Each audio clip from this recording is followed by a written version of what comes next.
Normal बच्चे हैं ना, उनका भी फैटी लिवर आता है। बिल्कुल, ये खान पान का ही रीज़न है। कोई भी आप अल्ट्रासाउंड उठा के देखें, आपको फैटी लिवर उसमें मिलेगा, आपको उसमें गॉल ब्लैडर के अंदर कहीं ना कहीं इन्फेक्शन मिलेगी।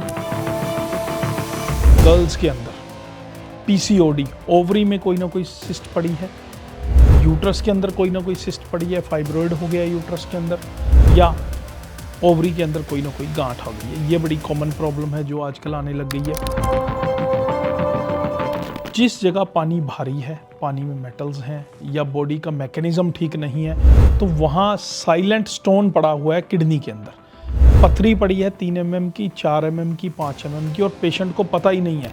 वो किसी वजह से अल्ट्रासाउंड करवाने जाता है, तब उसे पता लगता है कि तेरा लिवर भी फैटी है और तेरे किडनी के अंदर भी पथरी पड़ी है। लॉन्ग स्क्रीन टाइम है हमारा, पीसी पे बैठ के काम करना पड़ता है, तो उससे स्पाइन और बैक पेन की जो दर्द है वो 20 के बाद ही शुरू हो चुकी है। तो इसका भी क्या आयुर्वेदा में कोई सिंपल सोल्यूशन होगा? आयुर्वेद में बिल्कुल सिंपल सॉल्यूशन है। आयुर्वेद जब भी बात करता है आहार की, विहार की, औषधि की। तक आप अपना एक्सरसाइज का पैटर्न नहीं सेट करेंगे, आपका खान पान सेट नहीं करेंगे, औषधि कार्य नहीं करेगी।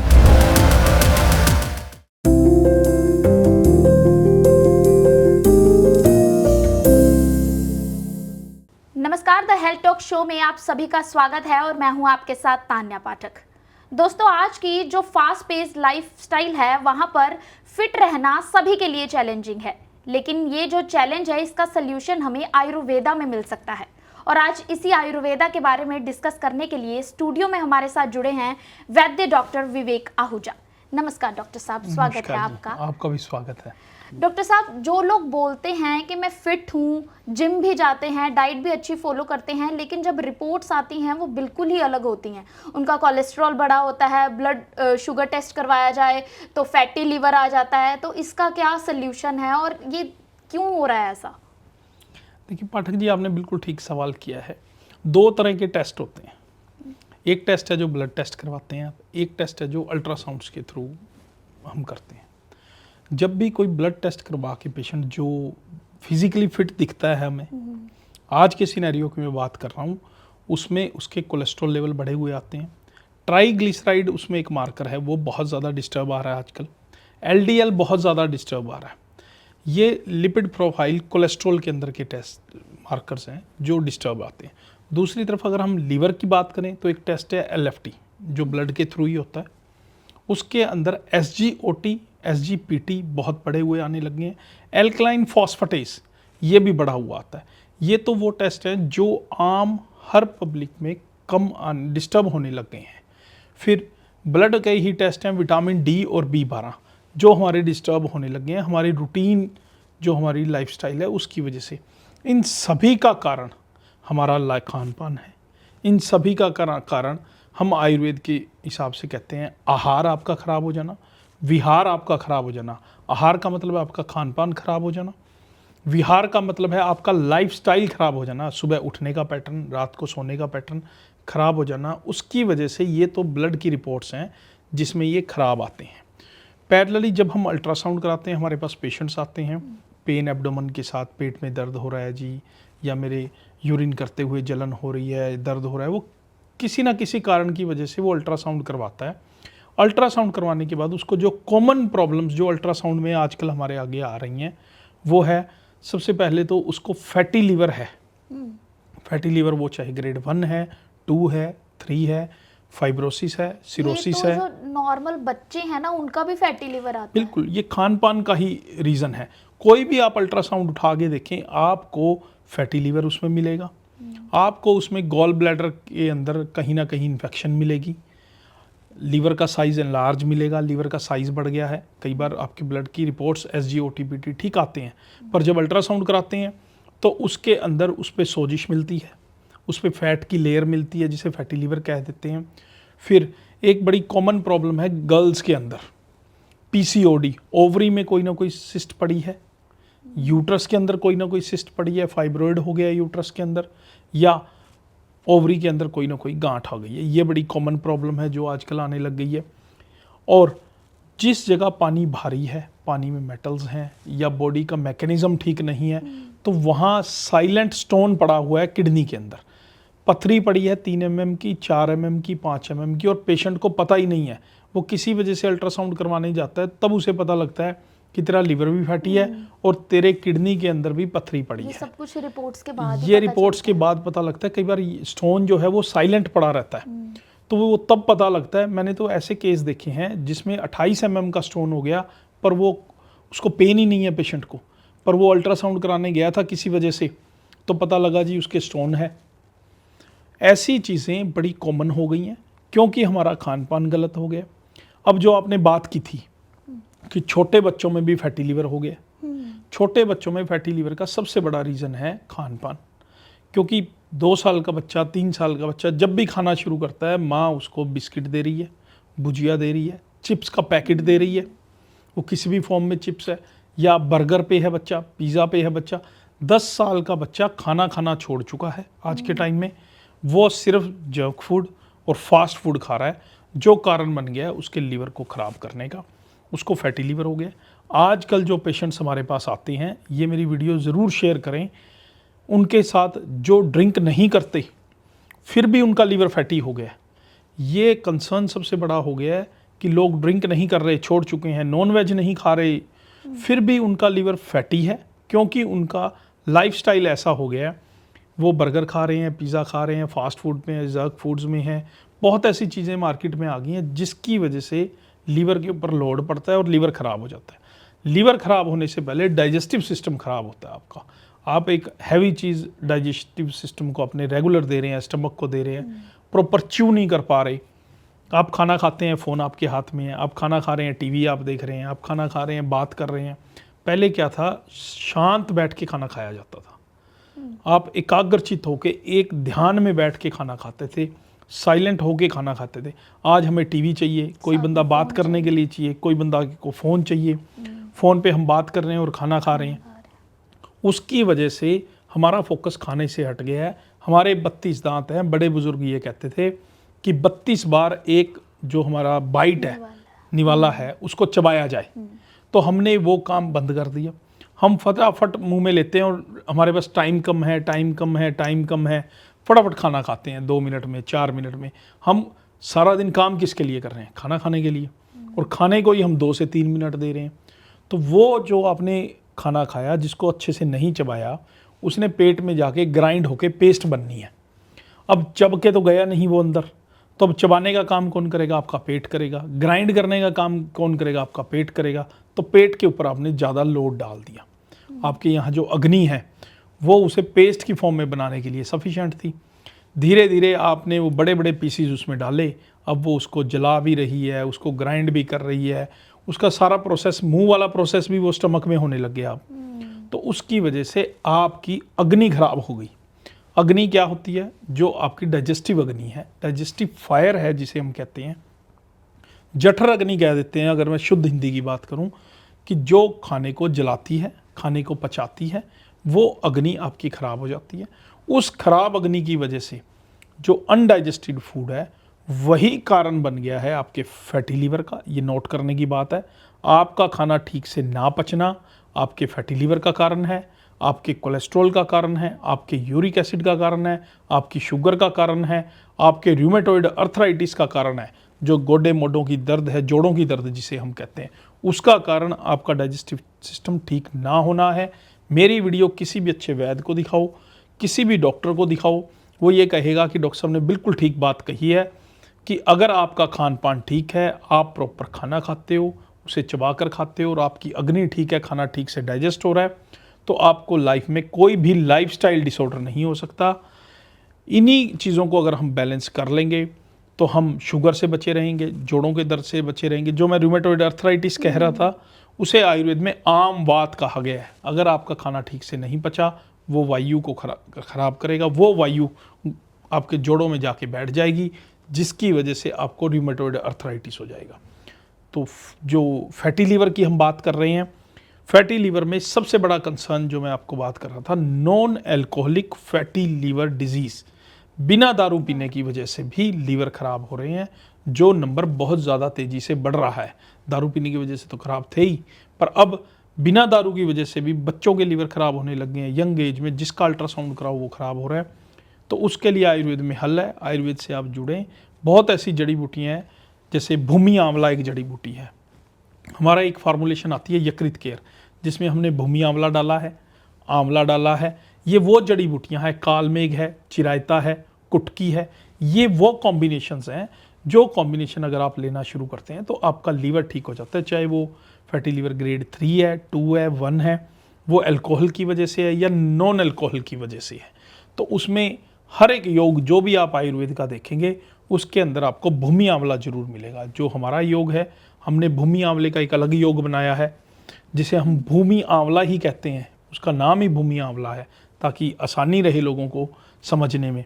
एक हमारा योग है यकृत केयर, यकृत कहते हैं लीवर को, उसमें हमने जो कॉम्बिनेशन डाला है उसमें भूमि आंवला है, कुटकी है, कालमेघ है, चिरायता है। ये वो जड़ी बूटियां हैं जो पहले दिन से ही आपके लीवर पे कार्य करती हैं, आपके डाइजेस्टिव सिस्टम को ठीक करती हैं, स्टमक को तो ठीक करती हैं, साथ में अपच की वजह से जो कब्ज बन जाती है उसको भी ठीक करती है। ये सब कुछ इंटरलिंक्ड ही है, हर जो बॉडी का पार्ट है। अगर आपका फैटी लिवर है तो उसका आपके जोड़ों के दर्द से भी संबंध हो सकता है। डॉक्टर साहब, अभी आपने एक जिक्र किया खाने का, तो इसमें मेन रीज़न क्या होगा, खाना या खाना खाने का तरीका? देखो, रीज़न दोनों ही हैं। सबसे पहले खाना खाना है आपने, फिर खाना खाने का क्या तरीका है। अब दोनों का ही मैं एग्जांपल दे देता हूँ।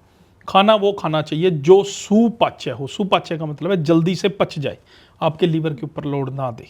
जैसे मैदा है, पचने में समय लेता है, आपको नहीं खाना चाहिए। वो चीज़ें छोड़ देनी चाहिए जो पचने में ज़्यादा समय लेती हैं, भारी हैं। अब रात को लोग छोले खा रहे हैं, कड़ी खा रहे हैं, राजमा खा रहे हैं, वो भारी हैं। वो आपका स्टमक रात को जल्दी से रिलैक्स हो जाए ताकि वो आपकी बॉडी को डिटॉक्सीफाई कर सके, आपका लीवर, आपकी किडनी बॉडी को डिटॉक्सीफाई कर सके। पर रात को आप इतना हैवी खाना खा लेते हैं कि वो सारी रात स्टमक कार्य करता रहता है, तो उसकी वजह से आपका एजिंग प्रोसेस जो है वो जल्दी शुरू हो जाता है, आप जल्दी बुजुर्ग लगने लग जाते हो। तो खाना खाने का क्या आपने खाना है वो बहुत ज़रूरी है। कैसे खाना खाना है वो उससे भी ज़्यादा ज़रूरी है। आप पहले क्या होता था कि सुबह ये डिसीजन हो जाता था कि दोपहर को क्या बनना है और 12 बजे खाना नहीं आना है, तो आपका माइंड 12 बजे के अकॉर्डिंग ट्यून अप हो जाता था और 12 बजे ब्रेन सिग्नल देके आपके एंजाइम्स को रिलीज करके स्टमक में ले आता था और आप फिक्स टाइम पे खाना खा लेते थे, तो आपका डाइजेशन बहुत अच्छा था। अब क्या हो गया, अब खाने का टाइम ही नहीं है। अब ब्रेकफास्ट 8 बजे भी हो रहा है, 9 बजे भी हो रहा है, 10 बजे भी हो रहा है, 11 बजे भी हो रहा है, 12 बजे भी हो रहा है। हमने तो ब्रेकफास्ट कोई ब्रंच कह दिया, बोल दिया। ब्रंच का मतलब है कि ब्रेकफास्ट और लंच इकट्ठा हो गया। ये कौन सी डेफिनेशन है? ये वाघ भट्टाचार्य जी ने कहीं नहीं लिखी। अगर कोई आचार्य हैं जिन्होंने आयुर्वेद के डाइट के ऊपर काम किया है, दिनचर्या के ऊपर काम किया है, क्या खाना चाहिए क्या नहीं खाना चाहिए, वो आचार्य वाघ भट्ट जी हैं। उन्होंने कहीं ब्रंच का जिक्र नहीं किया, कहीं कीटो डाइट का जिक्र नहीं किया। जो आजकल कीटो डाइट चल रही है, 16 घंटे की फास्टिंग है, वो हार्मफुल है, इंटरमिटेंट फास्टिंग है, उसका कहीं जिक्र नहीं किया। आयुर्वेद में जो कुछ जिक्र किया है वो जिक्र किया है लंघन का। लंघन का मतलब है हल्का खाना खाना। लंघनम परम औषधम, आयुर्वेद की किताब लिखती है ये मैं नहीं कह रहा, ये बुक में लिखा हुआ है। लंघन मतलब हल्का खाना खाएं जो सुपाच्य हो, वो सबसे अच्छी औषधि है आपकी। तो जो मैं बात कर रहा हूँ आपसे खाना खाने का तरीका, अब क्या है, अब बर्गर पिज़्ज़ा आपके घर 30 मिनट में डिलीवरी आती है। आपका प्लान बनता है, वॉक थ्रू बन गए हैं, आप जाओ बर्गर की क्यू में लगो, दूसरी क्यू से बर्गर लेके और ले लो। आपका माइंड ही ट्यून अप नहीं होता, आपके एंजाइम्स क्रिएट नहीं होते। बहुत गहरी बात है, समझने की बात है। मेरी बात पे विचार करना इस वीडियो को सुनने के बाद कि जब भी आप बर्गर पिज़्ज़ा लेने जाते हैं, आप इंस्टेंट प्लान बनाते हैं कि चलो बर्गर खाते हैं। आप क्यू में लगते हैं, 4 मिनट में आपको वो बर्गर रेडी करके दे देते हैं। उसके लिए एक तो वो बर्गर ही ख़राब है, जिस चीज़ का बना हुआ है वो स्टोर्ड है, वो फ्रेश प्रोडक्ट नहीं है आपके लिए।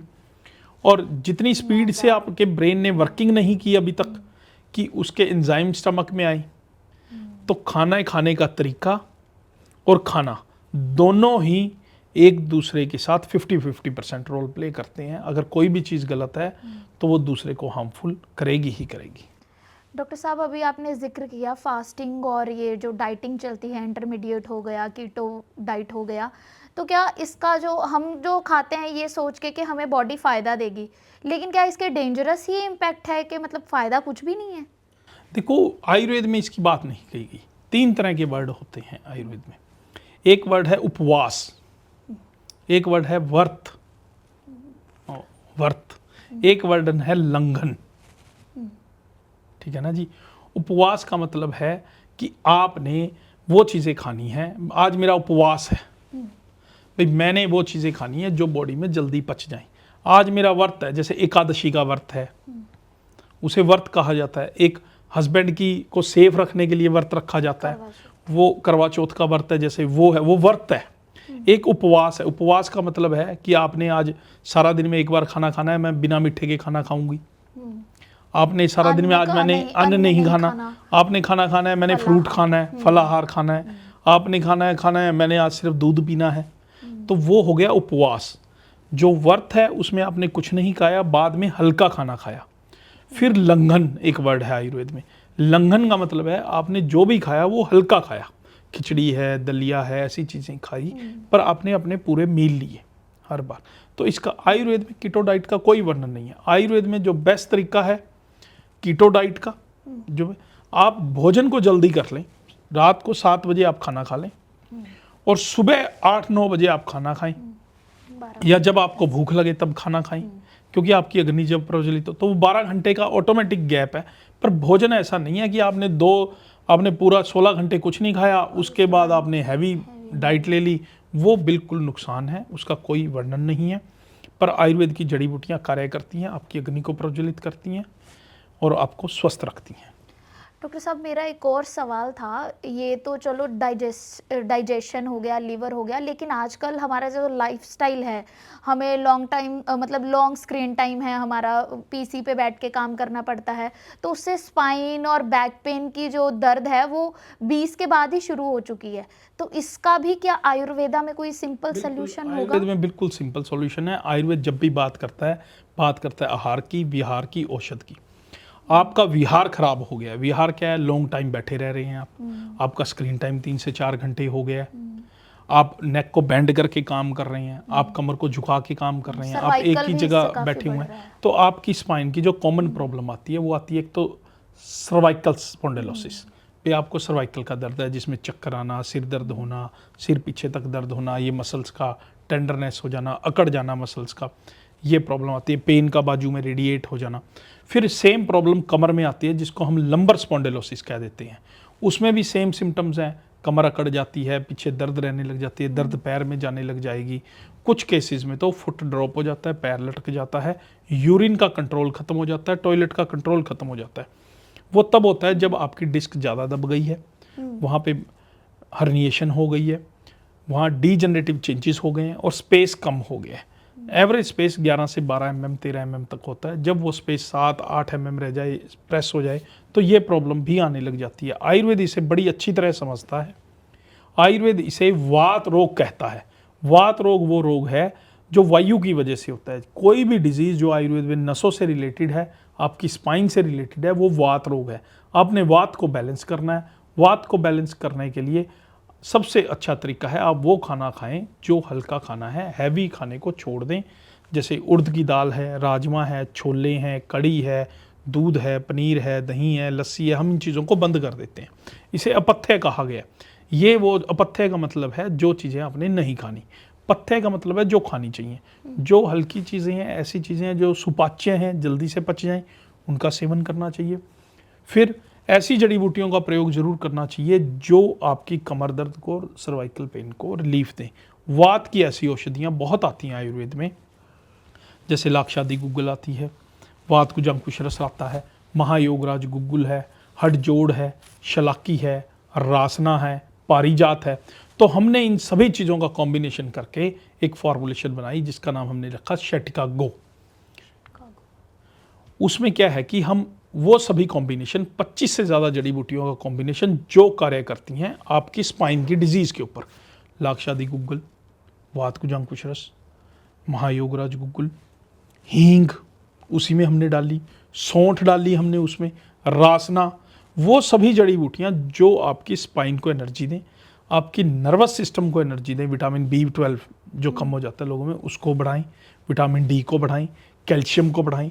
वो आयुर्वेदिक जड़ी बूटियां एक ही कॉम्बिनेशन में डाली, स्पाइन ओजस और शैटिका गो। जब हम उसका सेवन करते हैं तो कमर दर्द में इमीडिएटली रिलीफ आना शुरू हो जाता है। ये तो औषधि की बात है। साथ में हमें एक्सरसाइज करनी चाहिए, भुजंगासन जरूर करना चाहिए। भुजंगासन को अब स्नेक पोज कहते हैं मॉडर्न में, जैसे स्नेक का स्टाइल है वैसे करना चाहिए।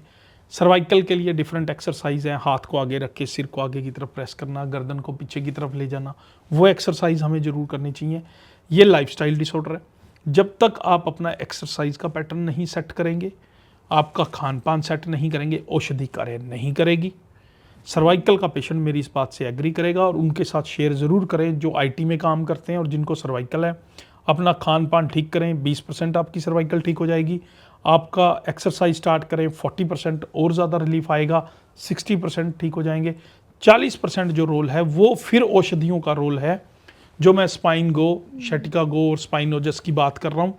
जब आप वो एक टैबलेट सुबह शाम लेते हैं तो आपको रिलीफ आना पहले दिन से ही शुरू हो जाता है।